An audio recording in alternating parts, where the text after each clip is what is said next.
안녕하세요. 오미생입니다.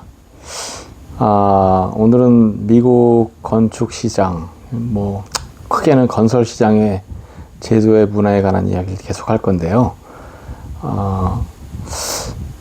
학교 전공에 대한 얘기를 좀 해보려고 그래요.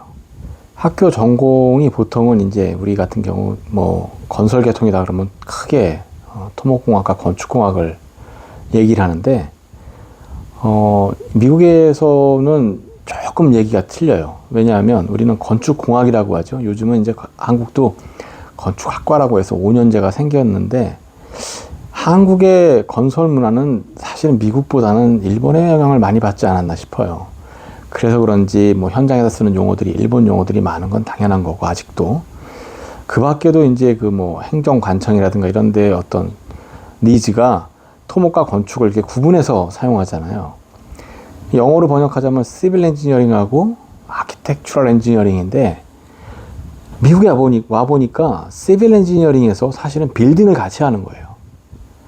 이상하다. 우리는 분명히 토목공학과 건축공학을 나누는데 여기서 말하는 아키텍은 뭘까? 대부분 그게 아키텍이 아트더라고요.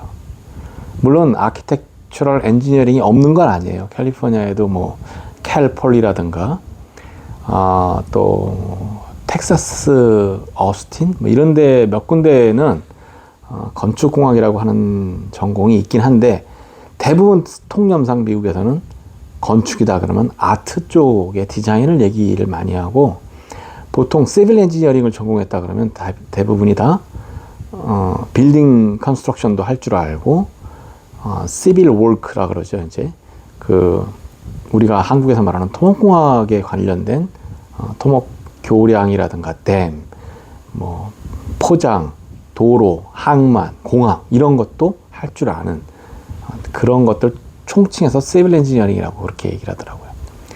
그러다 보니까 가령 예를 들면 한국에서 건설 기술자로 활동하던 사람들이 미국으로 건너와서 일을 할 때 거기서 벌써 첫 번째 진입장벽이 막히는 거예요.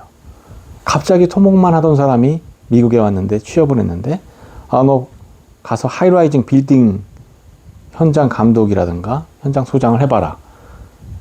건축 도면을 20년 넘게 한국에서 건설 분야에 있었지만 건축 도면을 거의 본 적이 없고, 물론 인터페이스 되는 부분에 있어서는 좀 볼 수 있겠지만, 그런 사람이 고층 건물 하이라이징 현장 감독이나 소장을 하기 어렵겠죠.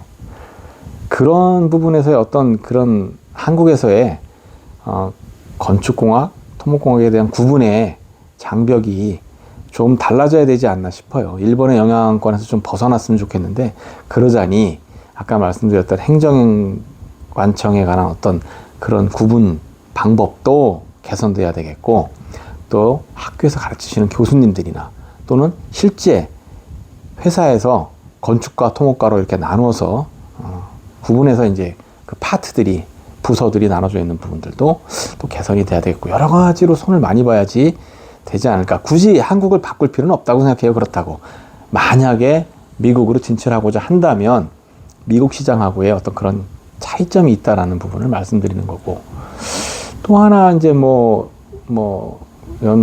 이것도 크다면 클 수 있는데, 한국 건설 기술자들이 미국에 진출할 때 어려운 점 중에 하나가 매트릭 시스템이에요.